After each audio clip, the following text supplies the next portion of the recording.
I mean, it was the most giant slap in the face by the universe of just like, wake up. This is your path. This is your purpose. And those are big words, but that's really how it felt. I mean, I'm saying that so genuinely because that's exactly how it felt. And when you feel that, nothing else matters. And I also think that being a competitive athlete really helped my journey within Waves for Water and starting it, because I was still really competitive. I just wasn't competing against other people, and I wasn't competing against other organizations. I was competing against the crisis itself. I wanted to win.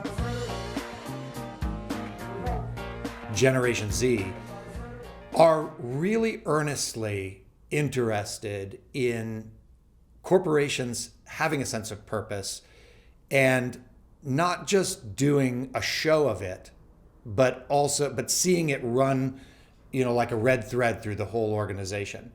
And so this idea of got purpose is one I think that came to me when I was thinking about the audience for this show, and how arguably marketing people are often one of the first places in the organization that deals with making relationships with not-for-profits and other sort of ethically driven organizations. And so our audience are on the front lines of making decisions about how to have purpose, how to show purpose, how to make allegiances with other organizations that have purpose. And so our guest today is the head of an organization called Waves for Water, the founder of that organization. So without further ado, John Rose, the founder of Waves for Water, welcome to the show. Thanks for having me. Does got purpose resonate with you? Yeah, it definitely resonates with me. I think it resonates with everybody at this point, even if you consider yourself to be outdated. But I think when it comes to purpose, it's kind of being woven into the fabric of who we are, whether we, like I said, whether we like it or not. I think everybody likes it. In the past, corporations compartmentalized everything. So it's like, over here is where we do good, over here is where we have fun, over here is where we do this, over here is where we do that.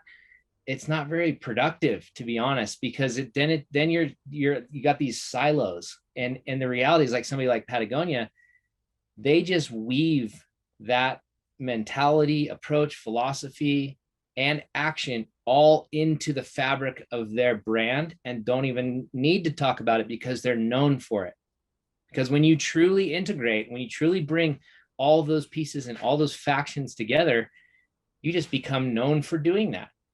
And that's powerful. It's super powerful. What you've done with your website, and anybody can, go there, have a look at it, is you've really brought forward the direct impact that your organization is having all the time in places all over the world. So I think that's great coaching for somebody in a marketing organization is, look for partners where you can both see and sense in your heart that they're having a really direct impact on a problem that they're trying to solve. So without going too far past it, I also wanted to say, tell us about Waves for Water. Like, what is the mission of the organization, and how do you think about,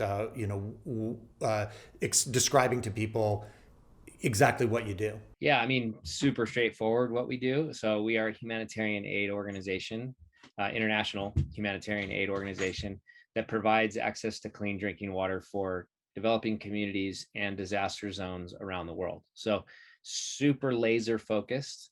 We have programs in 40 countries. We've been around since 2009, and help provide access to clean water for an estimated 4 million people in that time. So if you think about it, or for example, when I first started, the statistic was 1 in 6 people didn't have access to clean water. Wow. Now it's 1 in 10.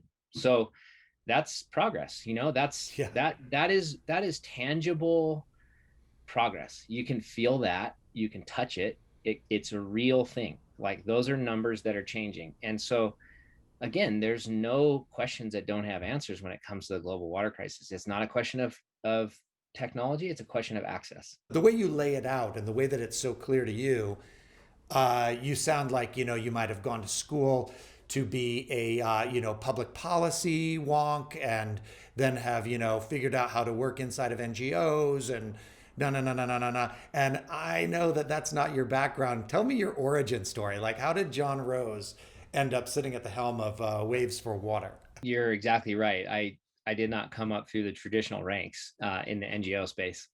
I grew up in a little town. Actually, moved around, but around 10 years old, my dad and I moved to a little town in Southern California called Laguna Beach, and we didn't have much in the way of money, but he's like, we're always going to have so much fun. That was like his Totally. outlook on life.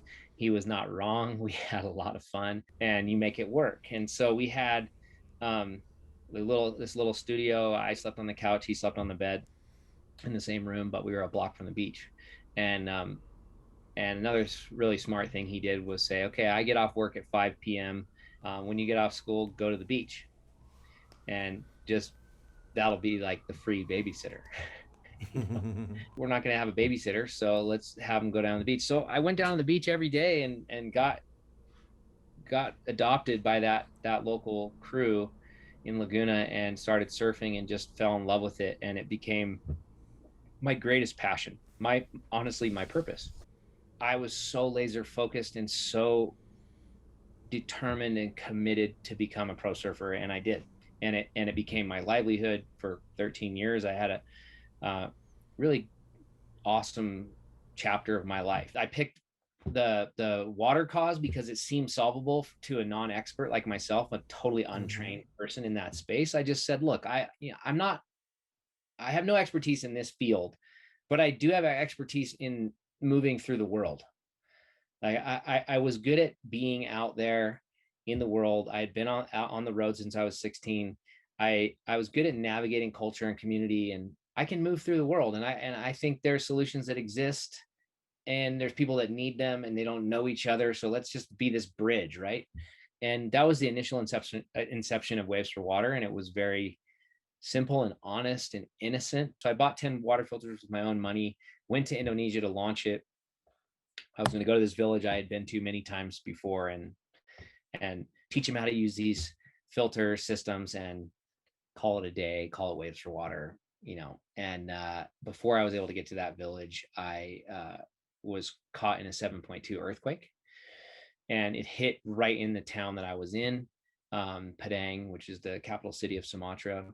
Just defaulted to common sense and said, okay, there's got to be a relief center around here. There's got to, got a guy who had a scooter who took me and knew where a relief center was and dropped me off. And I just totally honestly presented my case and said, hey, I'm here on a surf trip, but I have these water filters and I think they might be able to help. And this is what it takes to build them. And we had this very tangible project to work on. I mean, it was the most giant slap in the face by the universe of just like, wake up. This is your path. This is your purpose. This is your destiny. And those are big words, but that's really how it felt. I mean, I'm saying that so genuinely because that's exactly how it felt. And when you feel that, nothing else matters. I was going to say, like having a singular purpose of, getting out there and learning to master those waves, and then spending a huge chunk of your life, like pursuing that and getting better and better than that at that by taking that one first step of getting on the board, getting out there and learning each thing after the next. And then the way that you're describing the process in Indonesia into Waves for Water is also very similar, where you were able to see a pathway for the first step, and then the first step illuminated the next step. And I think you're offering us an insight into something that could be a really important part of getting purpose, either as an individual, in the marketing group trying to figure out with whom to partner, or, potentially as an individual, just being an individual and finding a path for themselves more like yours.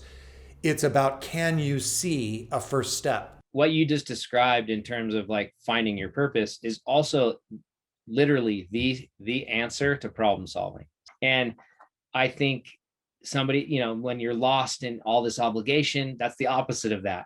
And so I think to use your approach of going, well, my real passion is cooking, or is culinary art or whatever, but I'm an accountant. And well, you can make a first step within your passion, right? You could go do weekly dinners somewhere, and I mean, whatever it is that's pushing you more towards that direction. I think you're right. I think those small achievable goals get you to your bigger goal and if your goal is finding purpose, it's no different. There's something embedded in that I found really powerful, which is I've noticed in my organization right here that makes Listen In that the things that we are doing that are organically related to purpose begin to bind us as people in an organization to one another, and purpose gains momentum and cascades.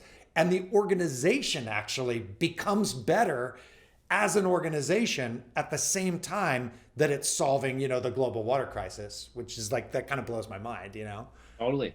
100%. I mean, you have to make bold decisions to have bold impact, and risk take, I guess. So if you can find this kind of happy medium where all of those factors are put into the boiling pot, and you're taking a little bit of risk, but it's like more than you're comfortable with, but it's also not going to be detrimental if things fail. Like, there's a happy medium with all the little things, and you put all that into a boiling pot, and then you find yourself on your way to your true path, your true purpose. And I think it is a compounding, cascading result when you do that. Just like you said, I think your organization, you'll see whether you do that within your organization, you'll see your organization change, and you'll see this sort of gravitational pull that will happen with people outside that will come, because it's just fun to be around that energy. It's optimism 101. Yeah, and it helps you get purpose, right? Yeah, totally. So thank you so much for all that you've shared with us on the show. It's Absolutely. really been a pleasure having you as a guest. Yeah, thanks for having me.